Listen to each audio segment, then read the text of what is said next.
Hello student, क्या आप भी भूगोल को रटने की कोशिश करते हैं? तो चलिए इसे बदलना शुरू करते हैं। स्वागत है आपका सौर एकेडमी पर, जहां हम बोरिंग नोट्स को बदलते हैं इंटरेक्टिव डायग्राम्स में। आज हम भारत के खनिज भंडार यानी कि छोटा नागपुर पठार का पूरा अच्छे से समझेंगे इसको। साथ में ही बघेलखंड पठार के बारे में भी पढ़ेंगे।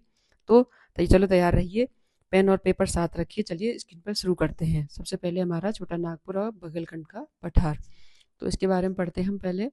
ये आपको जो डायग्राम में सामने दिख रहा है, ये यहाँ पे प्रायद्वीपीय पठार ये वगैरह। तो इसमें हमारे कौन कौन से हैं? इसमें ये बगलखंड का पठार है, ये वाला। और इसमें है ये क्या क्या कहते हैं, ये विंध्याचल सीढ़ी, सतपुड़ा सीढ़ी इसमें आती है साड़ी। ये इसमें क्या कहते हैं, ये सोन नदी है। इनको थोड़ा सा हम थोड़ा डिटेल में पढ़ेंगे अब आगे जाके इसको। पहला है हमारा बघेलखंड का पठार। सबसे पहला है इसका विस्तार। इसका विस्तार कहाँ कहाँ से जहाँ तक है? तो ये विस्तार है इसका, जैसे ये वाला, ये बघेलखंड का पठार, ये वाला, ये वाला हिस्सा। यह मुख्य रूप से मध्य प्रदेश और उत्तर पूर्वी भाग और दक्षिण और छत्तीसगढ़ उत्तरी भाग में फैला हुआ है। कहाँ पर फैला हुआ है? ये मुख्य रूप से मध्य प्रदेश में, एमपी में, इसके उत्तर पूर्वी भाग में, उत्तर में और उसके नॉर्थ में, और इसके ईस्ट भाग में फैला हुआ है, और छत्तीसगढ़ के नॉर्थ भाग में फैला हुआ है। जल विभाजक, इसमें क्या है? सोन नदी इसकी क्या है? ये वाली देखो, आपने जहाँ आपको डायग्राम में दिख रहा होगा ना, यहाँ पे ये वाला, ये इसकी सोन नदी है। ये सोन रिवर, ये वाली सोन रिवर, ये वाली। तो ये क्या है? इसकी सोन नदी ये उत्तर में है और महानदी दक्षिण में है। महानदी कहाँ है? इसके दक्षिण में है, जो कि इसमें जल विभाजक का कार्य करती है। अब इसमें पर्वत मिलन, यहाँ विंध्याचल सतपुड़ा सीढ़ियों का मिलन मिलन क्षेत्र स्थित होता है। किसमें? बघेलखंड पठार में। नेक्स्ट हम जैसे देखेंगे, जब ये ना विंध्याचल में और ये सतपुड़ा पठार, यहाँ पे इनका ये मिलन है। यहाँ पे ये दोनों नदी, इसके बीच में कौन सी नदी आती है? इसमें ये बघेलखंड का पठार है। यहाँ पे देखिए, ये इसमें सोन नदी है और महानदी, ये सोन नदी और महानदी इनके बीच की ये क्या कहते हैं, बघेलखंड पठार आता है। इनको दोनों को ये विभाजित करता है। और देखो आपको बताया था ना अभी, इसमें सोन नदी उत्तर में है और दक्षिण क्या कहते हैं, इसके दक्षिण में कौन सी है? इसके महानदी। दक्षिण में ये देखो, ये इसके महानदी है, और इसके उत्तर में कौन सी है? ये सोन नदी है ना। अब है यहाँ पे नदियाँ, यहाँ की प्रमुख नदियाँ कौन सी हैं? सोन है, ये वाली सोन नदी है। रिहिंद है, वो क्या कहते हैं, कौन सी है? रिहिंद महानदी है एक तो, और बनास नदी है।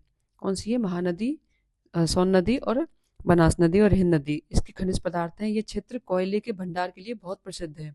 कौन सा? हमारा बघेलखंड का पठार। गोंडवाना चट्टाने कहते हैं, जैसे क्या कहते हैं, गोंडवाना चट्टाने, जो कि यहाँ पाई जाती है इस टाइम पे, इस जगह पे। अब इसकी मिट्टी, यहाँ मुख्य रूप से लाल पीली मिट्टी पाई जाती है, जो कि धान के लिए सबसे उपयुक्त है। इसकी सर्वोच्च चोटी कौन सी है? इस क्षेत्र के लिए पास में सतपुड़ा की मैकाल श्रेणी में अमरकंटक, कौन सी चोटी है सबसे ऊंची? अमरकंटक श्रेणी है, जो इसकी सबसे ऊंची चोटी है। किसकी? बघेलखंड पठार की। अब है इसकी चट्टानें, यहाँ पे कौन कौन सी चट्टानें पाई जाती हैं? यहाँ विंध्य और गोंडवाना क्रम की चट्टानें प्रचुर मात्रा में पाई जाती हैं। तो इसकी वनस्पति कौन कौन सी पाई जाती है यहाँ पे? वनस्पति पाई, जैसे गोंडवाना एक वाली। तो यहाँ पे मुख्य रूप से यहाँ पे बस वनस्पति कौन कौन सी पाई जाती है? मुख्य रूप से वनस्पति पाई जाती है उष्णकटिबंधीय शुष्क पर्णपाती वन पाए जाते हैं। कौन कौन से? साल और सागौन वन पाए जाते हैं। ऐतिहासिक महत्व क्या है इसका?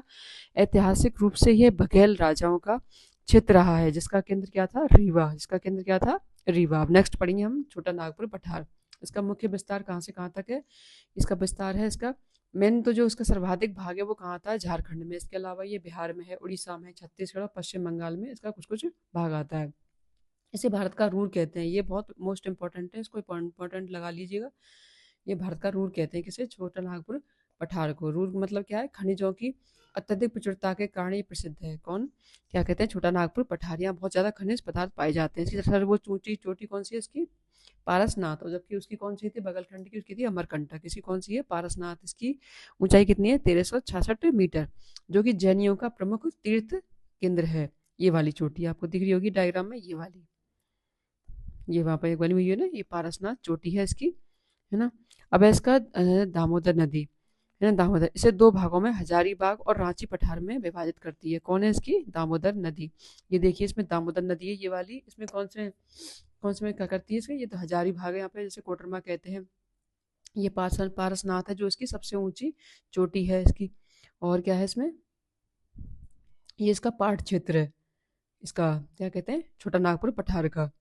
अब है इसमें रांची का पठार। क्या है इसमें? रांची का पठार। छोटा नागपुर का सबसे बड़ा हिस्सा, जो बड़ा बड़ा हिस्सा होता है, इसको क्या कहते हैं?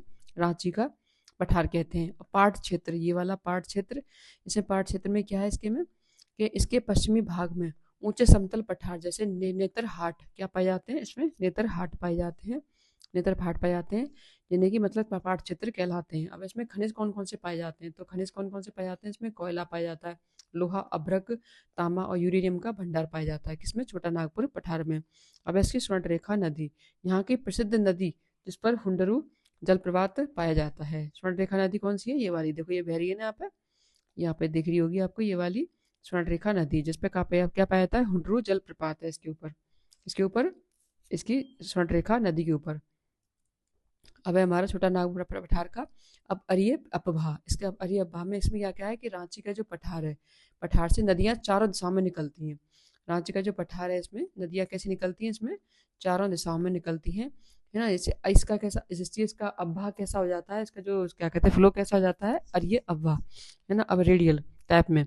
तो ये क्या है, चट्टाने, इसकी मुख्य रूप से इसमें कौन सी चट्टानें पाई जाती हैं, इसमें आर्कियन और ग्रेनाइट और नीच से निर्मित चट्टानें पाई जाती हैं, किसमें, छोटा नागपुर पठार में। भ्रंश घाटी, दामोदर नदी, जो दामोदर नदी है इसमें, ये वाली जो दामोदर नदी है इसमें, तो इसमें इसी पठार की रिफ्ट वैली से बहती है, किसी पठार से, इसी पठार की, ये वाला, ये हमारा क्या है, छोटा नागपुर पठार है, ये इसकी चोटी है, और ये क्या है, इसमें दामोदर नदी है, तो इसकी रिफ्ट वैली से ये बहती है। इसकी मिट्टी कैसी है, लोहे के अंश के कारण, क्योंकि लोहा बहुत अधिक मात्रा में पाया जाता है, तो यहाँ मुख्य रूप से लाल मिट्टी पाई जाती है। कैसी मिट्टी पाई जाती है यहाँ पे, लाल मिट्टी पाई जाती है।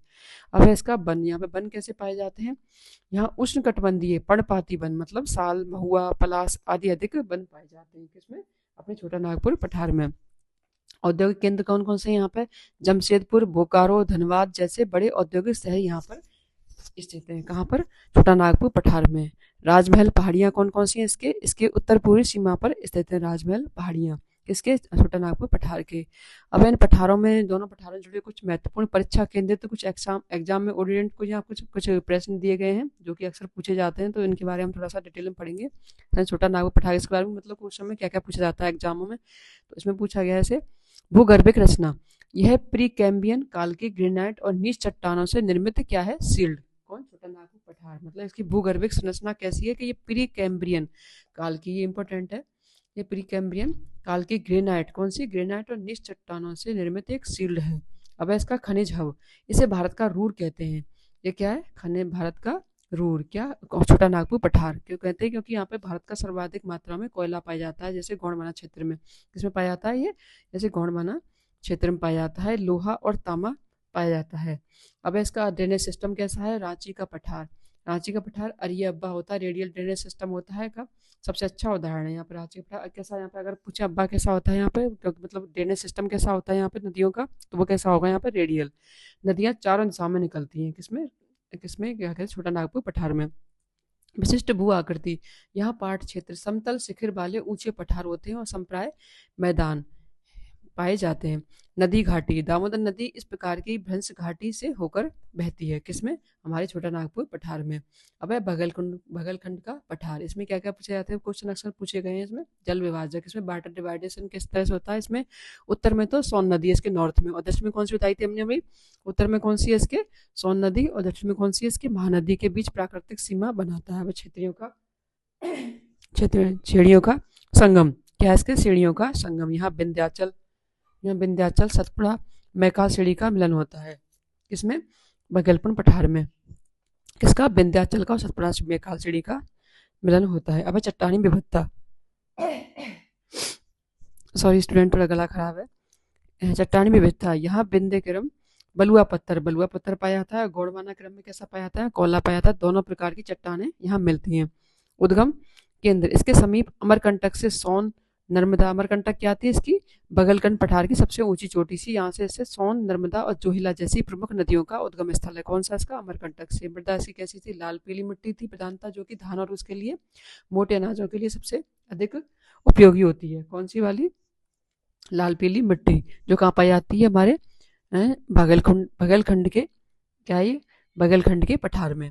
अब इसका थोड़ा सा हम तुलनात्मक अध्ययन कर लेते हैं दोनों का साथ में, आप इसका चाहे तो इसका एक स्क्रीनशॉट भी ले सकते हैं, जो कि आपकी याद करने के हिसाब से बहुत अच्छा रहेगा। तो इसमें क्या है, छोटा नागपुर पठार, और ये क्या है, बघेलखंड का पठार। इसमें मुख्य खनिज कौन कौन से पाए जाते हैं, छोटा नागपुर पठार में पाए जाते हैं, कोयला पाया जाता है, लोहा, तांबा, अभ्रक पाया जाता है। और बगलखंड में कोयला, चूना पत्थर पाया जाता है और क्या कहते हैं, बलुआ पत्थर पाया जाता है। अब इसमें इसकी स्थलाकृति कैसी होती है, इसमें पाट क्षेत्र पाए जाते हैं, मतलब ऊपर से जो समतल समतल क्या कहते हैं, प्लेन एकदम क्या कहते हैं इसकी भूमि होती है। संप्राय मैदान पाए जाते हैं, पेन प्लेन पाए जाते हैं। और जबकि इसमें बघेलखंड पठार में इसमें जल विभाजक के रूप में काम करता है और रिफ्ट वैली का किनारा मिलता है इसमें।